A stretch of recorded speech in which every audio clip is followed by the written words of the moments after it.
Avec CMCIC Investissement, croire en vous, c'est capital.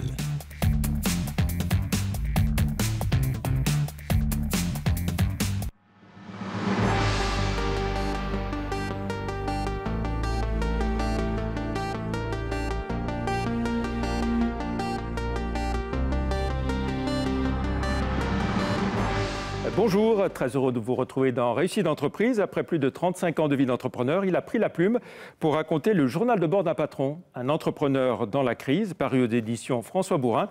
Arrivé à la tête de la FUMA à 28 ans, en 1984, Philippe Joffard en est reparti 28 ans plus tard, début 2013, après avoir vendu avec sa famille sa participation. Une fin d'histoire marquée par des années compliquées suite à la crise financière. Philippe Joffard est notre invité aujourd'hui. Bonjour. Bonjour. Merci d'être avec nous. Alors nous allons revenir sur votre parcours et sur ce journal de bord qui reprend plus spécialement les années 2007 à 2009 et puis la suite jusqu'à votre départ. L'aventure suivante dans la puériculture avec B.A.B.A. Nous évoquerons aussi ces ETI dont notre pays, la France, manque cruellement. Votre stratégie pour faire de la FUMA justement une entreprise de taille intermédiaire conquérante. Nous parlerons bien sûr de l'Asie et de la Chine où se trouve le Premier ministre actuellement.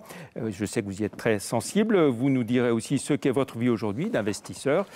Vos réactions sur les réseaux sociaux avec le hashtag Réussite d'entreprise. Mais tout de suite, retour sur vos premiers pas professionnels.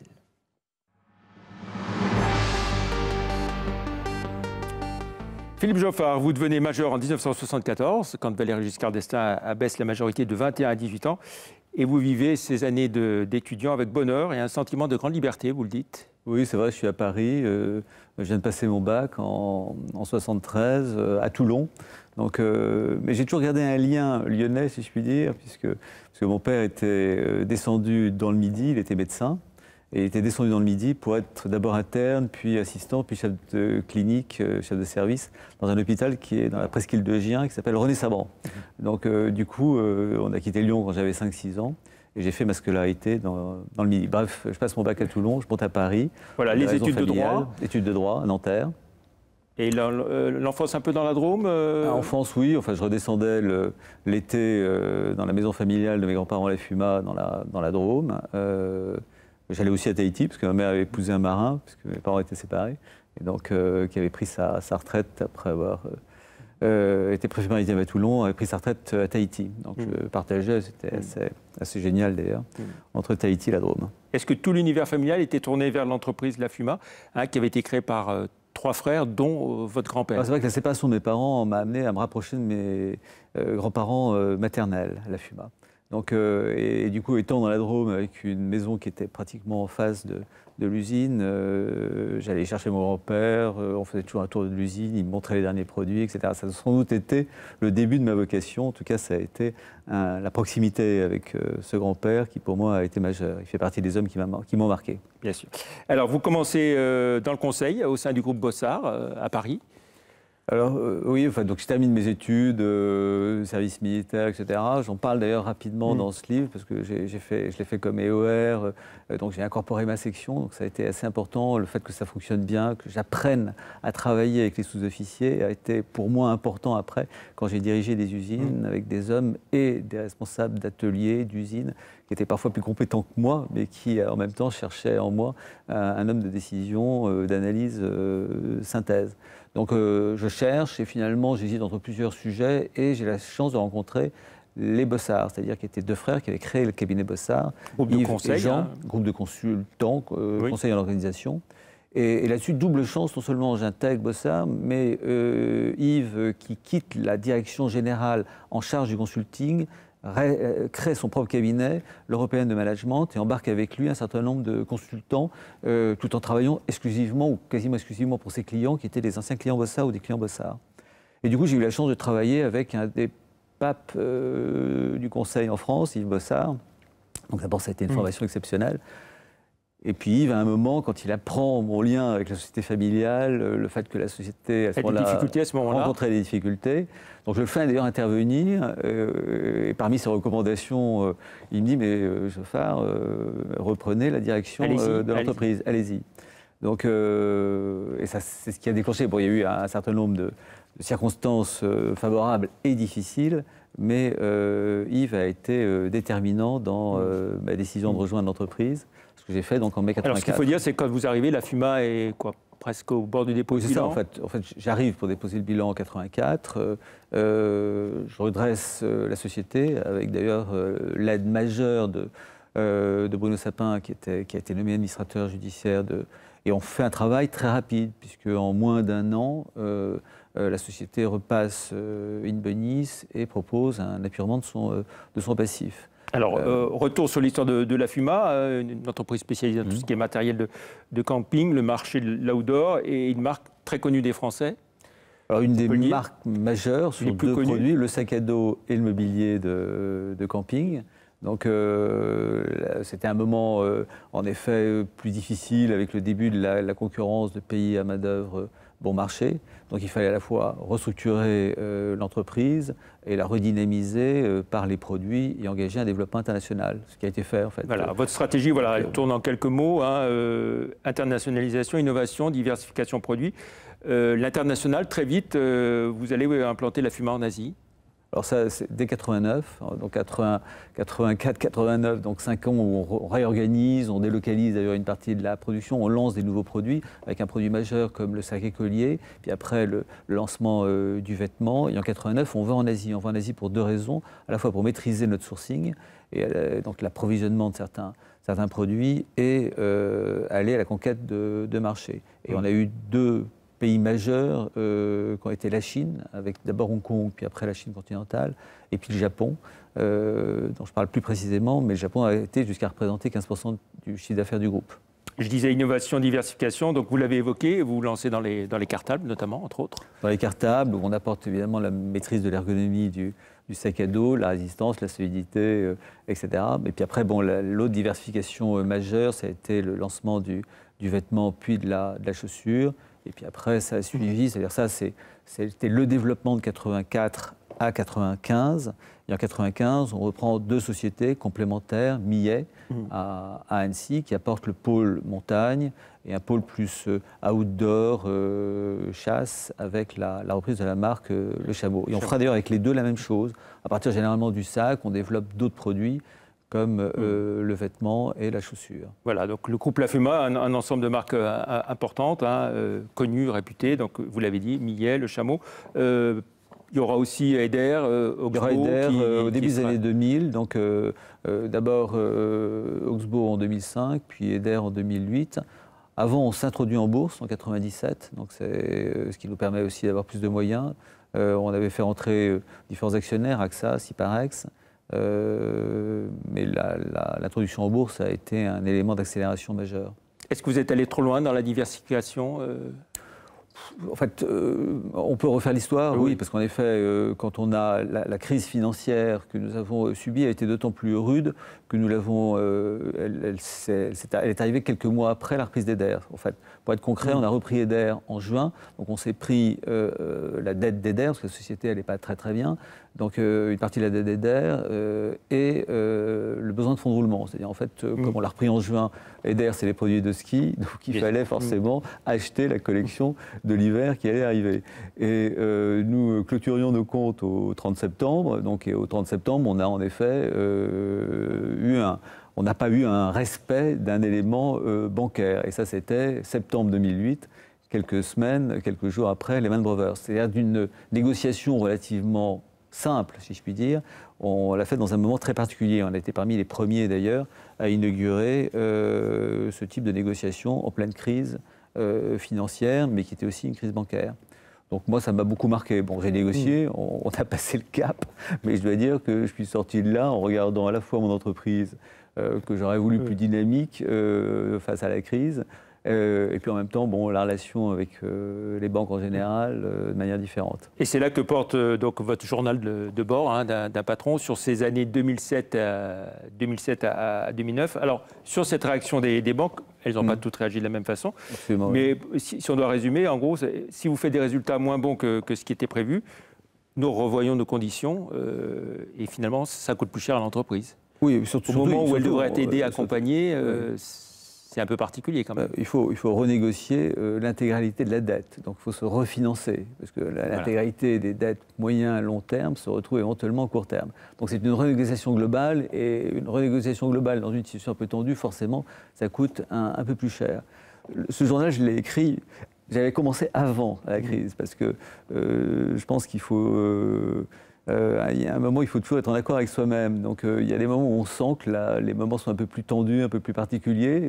J'ai toujours souvent écrit. Donc, mais là, je l'ai écrit de manière un peu différente, donc, avec le pressentiment que c'était un moment assez clé. Donc, de décembre 2007, donc, avant la crise en tant que telle, même si elle a démarré en août 2007, la crise est arrivée uniquement en septembre, je l'évoquais avec Lehman Brothers. Donc je commence ce journal en septembre 2007 et je le termine en décembre 2009. Donc, qui couvre en fait toute la période qui a été en effet particulièrement tendue pour beaucoup d'entreprises. Alors vous racontez donc ces réunions avec toutes les banques réunies, certaines réunions qui ont lieu d'ailleurs souvent à Lyon. Hein, oui, dans des endroits qu'on connaît bien, le Sofitel, le Cercle de l'Union, etc. Donc, et vous allez solliciter entre autres l'intervention du Fonds stratégique d'intervention.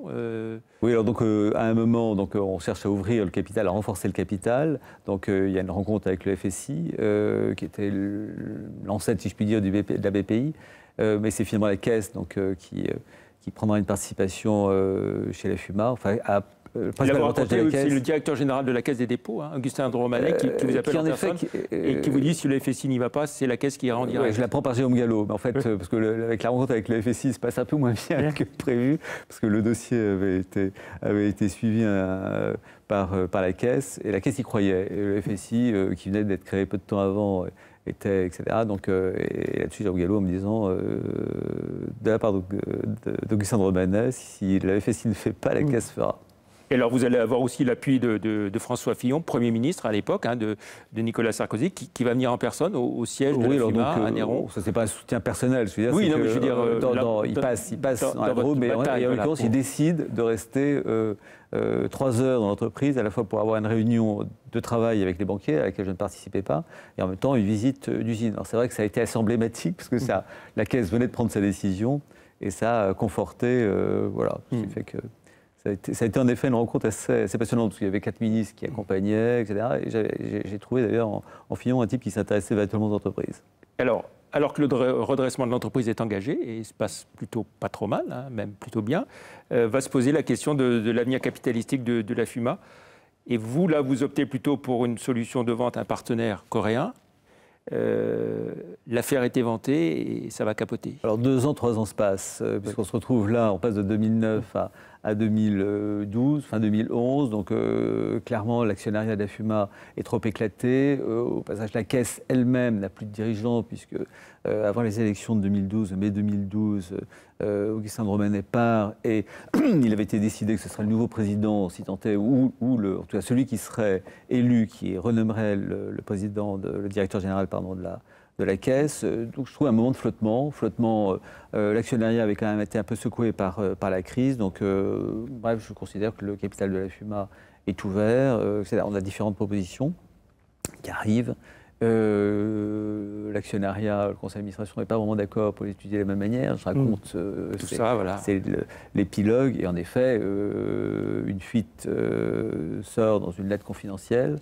Et à partir de là, ça met en l'air une bonne partie des négociations, sachant que je privilégiais de mon côté une solution chinoise ou asiatique en général, parce qu'à la fois ils auraient laissé la part française fonctionner pour toute l'Europe, parce qu'ils nous faisaient confiance pour garder l'image et renforcer tout ce qui était la partie occidentale, et eux se faisaient effort d'accélérer la partie Et c'est là que vous découvrez asiatique. qu'en fait, d'autres administrateurs en sous-main soutiennent une solution autour d'un groupe suisse qui s'appelle Calida. J'ai un administrateur qui soutient clairement une solution suisse, ce qui fait que, à partir de là, je constate que s'il y a cette tendance-là, je décide de ne pas m'opposer à cette solution suisse, puisque au moins la fuite avait permis de faire monter le cours de bourse de manière assez significative et de figer un cours de l'action. Et finalement, on se met d'accord sur ce cours de l'action. On peut dire, vous rendez les armes début 2013, vous n'avez pas d'autre choix finalement? Oui, je suis même fin 2012. Je démissionne formellement en janvier 2013 et je quitte la présidence fin mars 2013. Voilà, le conseil d'administration, donc clairement, n'était pas unanime derrière vous, d'où ce départ. Vous dites que vous n'en avez pas d'amertume aujourd'hui? J'ai quelques regrets, mais ça ne change rien. Pas d'amertume, non, parce que finalement, après pratiquement 29 ans, parce que j'étais arrivé en mai 84, je suis parti entre janvier et mars 2013, j'avais fait le tour du sujet, j'avais eu une vie absolument exceptionnelle pendant 30 ans. J'avais fait un groupe qui était passé de 20 millions d'euros de chiffre d'affaires à 250 millions d'euros de chiffre d'affaires. Donc, en suivant votre journal, vous étiez sans arrêt par Mons et par Vaux. Voilà, donc, voilà, c'était une fenêtre dans ma vie un peu différente. Voilà, je veux dire que, en tout cas, la famille a été à un moment, la famille en général et ma famille, mon épouse et ma fille ont aussi poussé un ouf de soulagement. Alors, la FUMA aujourd'hui, c'est une activité, il faut le dire, quand même en baisse. La mise en place d'une stratégie dite de décroissance stratégique, oui. C'est le contraire de ce que vous preniez.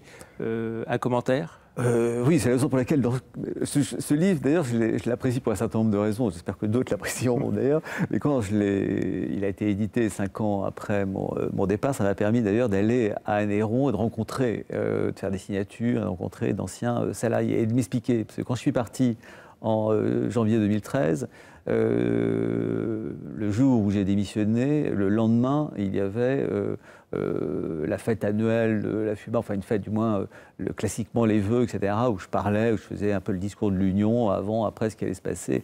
Et là, du coup, tout tournait évidemment autour de mon départ. Et c'était plutôt positif, c'est-à-dire je vendais les oliviers, mais je disais pas de problème, ça va continuer, etc., etc. Même si j'avais quand même un doute sur leur capacité à engager évidemment la même action. Donc quand je suis parti formellement en mars, j'avais pas grand-chose à dire, et j'ai pas dit grand-chose, j'ai dit écoutez, bonne chance, et puis... Tandis que maintenant, c'est beaucoup plus facile. 5 ans après, en effet, le groupe est passé de 250, 245 à 160 millions, parce que c'était le chiffre de l'année dernière. Ils ont mis en avant en permanence la décroissance stratégique sur un marché qui était en croissance. Bon, je veux dire que je suis un peu déçu par les résultats. Donc, enfin, déçu et puis un peu, parfois, frustré. Mais en même temps, c'est une autre histoire, hein. C'est celle du groupe Qualida, qui s'est encore une fois renforcée récemment. Et si la famille La FUMA, j'ai envie de dire, avait contrôlé majoritairement l'entreprise, même en étant coté en bourse, vous seriez toujours maître de votre destin, vous seriez sans doute encore... Sans doute, c'est une autre histoire. C'est la cotation en bourse, on a fait beaucoup de croissance, on l'a fait par endettement, on a fait des espèces de LBO internes. Donc moi j'ai accepté, quand je suis arrivé, quand je suis né potentiellement, j'avais 11-12%, je suis parti avec 11-12%. Donc j'avais 11-12% quand je suis parti. Donc j'ai privilégié essentiellement, je n'avais jamais une culture majoritaire, donc j'ai toujours privilégié le développement, la taille, le développement international, l'innovation, etc. Donc c'est vrai que je n'avais pas eu d'ambition qui était de contrôler la majorité. Je ne ferai en fait, en regardant le passé, je ne changerai rien à ce que j'ai fait. La reprise de Millet jusqu'à la reprise d'Eder, qui pourtant nous a gênés en 2008, ça a été quand même un moment incroyablement fort que je rencontre d'ailleurs, puisque la reprise d'Eder et la crise sont exactement dans le journal de 2 ans que j'écris. Tout à fait. Alors, l'après la FUMA, pour vous, ça a été b.a.-ba. La puériculture a marché en plein essor, toujours pareil, notamment en Asie, bien sûr. Mais en plein essor, en effet, en Asie, parce que la seule courbe que Hollande a réussi à inverser, c'est celle des naissances, au passage. Donc, le marché difficile en Europe, mais un marché exceptionnel en Chine. Pour donner un seul exemple, la suppression de la politique de l'enfant unique fait passer les naissances chinoises de 18 à 22 millions, 4 millions de plus. 4 millions, c'est la totalité des naissances en Europe, la totalité des naissances aux États-Unis. Et là-dessus, ils ont de la croissance économique et de l'émergence de nouvelles classes sociales. Et l'enfant est tout à fait symbolique de la famille, du niveau de vie de la famille, etc. Donc la Chine a été le moteur de la croissance. Bon, là-dessus, on a fait beaucoup d'innovations. Voilà, belle croissance, des innovations toujours. b.a.-ba est une entreprise de la région d'Oyonnax. Oui, né à Oyonnax, dans l'Ain, donc entreprise Rhône-Alpine. Et là, c'était une mission de 3 ans. Les choses étaient bien calées. 2 à 3 ans, donc avec les actionnaires, il fallait la redynamiser, la réorganiser. Ce que vous avez fait, mais pas question de jouer les prolongations, donc.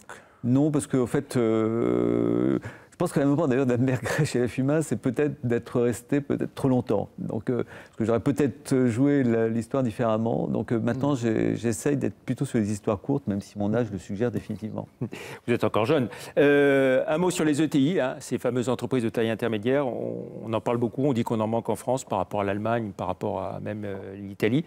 Vous qui avez été à la tête d'une belle ETI, qu'est-ce qu'il faut faire pour qu'il y en ait plus ? Alors déjà, nous avons 2 fois moins d'ETI en France qu'en Allemagne. Mais le chiffre qui est le plus embêtant, c'est le chiffre d'entreprises exportatrices. Je crois qu'on a 120 000 ou 140 000 entreprises exportatrices. Qu'en Allemagne, on a 3 fois plus. Et l'Italie, on a pratiquement 2 fois plus. Aujourd'hui, il faut que nous soyons plus exportateurs pour créer des ETI. Et aujourd'hui, c'est vrai que la France n'est pas forcément naturellement exportatrice. Et il y a une raison, d'après moi, à cela. C'est que je trouve qu'on a un marché intérieur qui est particulièrement compliqué. Moi, tous les pays que j'ai rencontrés, qui étaient les pays fortement exportateurs, et l'Italie et l'Allemagne, voire l'Angleterre, sont de bons exemples. Ils ont un marché domestique qui soutient en permanence ces entreprises. Je trouve que notre marché domestique, avec une grande distribution, un commerce, qui trop souvent a joué contre son industrie. Les débats permanents que nous avons avec les agriculteurs et la grande distribution sont symboliques de cela. Et alors pourtant, au côté agriculture, aller chercher loin ce qu'on a chez soi paraît encore plus logique. Mais pour l'industrie, c'est la même situation. Donc après, il faut avoir une meilleure compréhension, je pense, entre ce qui est le cas maintenant, parce qu'il y a eu un changement absolument considérable entre l'administration et les entreprises. Avant, je disais, quand on a résisté, quand je parlais de l'international, je disais quand on a résisté à l'administration française et à la distribution française, on peut aller partout. Bon, je trouve que l'administration française a fait des progrès exceptionnels. Aujourd'hui, d'ailleurs, j'en parle dans mon livre. C'est-à-dire, on m'a d'ailleurs reproché parfois de trouver chez les TPG ou des préfets plus de soutien que chez les banques. Mais c'est le cas aujourd'hui. Un mot sur votre vie d'aujourd'hui. Vous êtes investisseur. Oui, je suis investisseur dans différentes sociétés, soit par des fonds, soit par l'intermédiaire de fonds, soit en direct. Donc j'ai plusieurs participations. Un exemple, la Flûte de Pan à Paris dans la partition musicale, pardon. Et puis surtout Toptex Cube, qui est une société que j'ai créée autour de plusieurs ingénieurs en Rhône-Alpes, à Saint-Vallier dans la Drôme, qui travaille sur 3 sujets dans l'innovation textile, tout ce qui est nouvelle confection, c'est-à-dire sans couture, machine à coudre traditionnelle, thermocollage et soudure ultrason, la déformation textile, c'est-à-dire une opération donne une forme au textile, type chénétrable, voire maille, ce qui fait que on fait un chapeau ou l'équivalent en une opération, et le textile avec de l'électronique embarquée, ce qu'on appelle le smart textile, voilà, avec une société qui se développe, qui a un bon succès médiatique, qui a des clients prestigieux, comme Rossignol au passage d'ailleurs, parce qu'on va sortir avec et cette vie d'investisseur vous passionne aujourd'hui? Oui, parce que d'abord, je fais avec des jeunes en qui j'ai confiance, que je finance, que j'accompagne, et qui, à qui je donne des conseils. Allez, Philippe Geoffard, on arrive à la fin de cette émission. La question qui dérange quand même.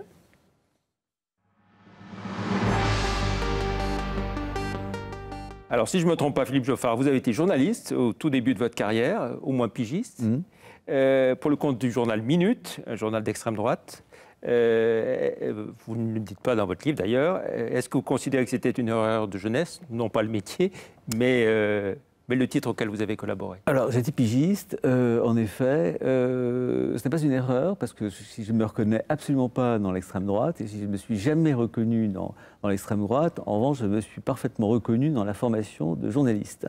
Et j'ai appris comme ça la curiosité, j'ai appris à faire des enquêtes. Il n'y a pas une enquête dans ce journal dont j'ai à rougir. Donc, j'ai travaillé comme pigiste pendant 2 ans.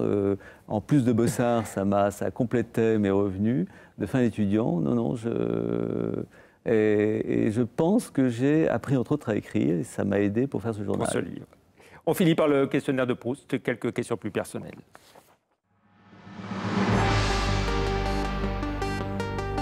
Alors Philippe Geoffard, si vous n'aviez pas été chef d'entreprise, quel métier auriez-vous aimé faire? Médecin. Quelles sont les valeurs auxquelles vous croyez? Le courage, la fidélité et l'honnêteté intellectuelle. Est-ce que vous pouvez me citer un chef d'entreprise qui vous a inspiré? J'ai cité les Bossards. J'ai connu Norbert Notre-Sangle pratiquement, parce qu'on a à peu près le même âge, quand il débutait. je suis incroyablement admiratif de la vista, de la vision de son métier qu'il a eu. Un homme d'État qui vous a marqué? De Gaulle, ce qui est une façon de répondre à votre question sur minute. Un artiste que vous affectionnez particulièrement? Peut-être un écrivain à ce moment-là, c'est pas exactement un artiste, Ruffin. Quel est votre sportif préféré? J'irai chercher dans le passé, donc Lionel Terray, donc à la fois un montagnard, c'est Annapurna, c'est quelqu'un qui était incroyablement courageux, qui est mort jeune, trop jeune. Quelle est votre plus grande fierté d'entrepreneur? Ma plus grande fierté d'entrepreneur, c'est d'avoir développé ce groupe pendant 28 ans, qui est un groupe exceptionnel, la FUMA, et qui, j'espère, redeviendra demain ce qu'il a été à la fin des années 90 et durant la première décennie des années 2000. Est-ce que vous avez un regret ou des remords?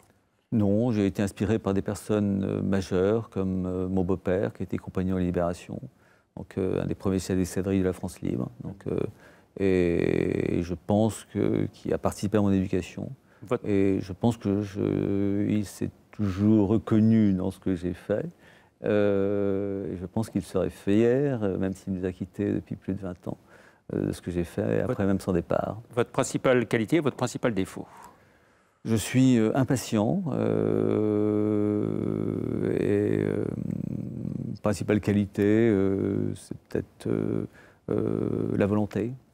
Est-ce que vous avez une devise, Philippe Joffard?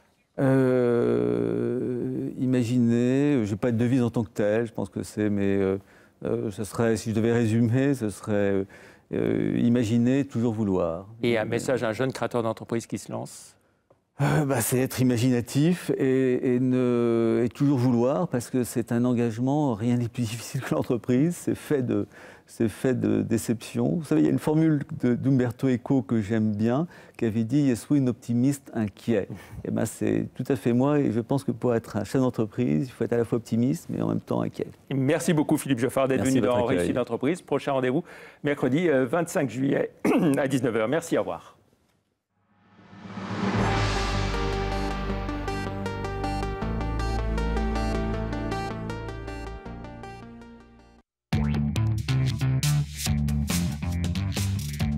Avec CMCIC Investissement, croire en vous, c'est capital.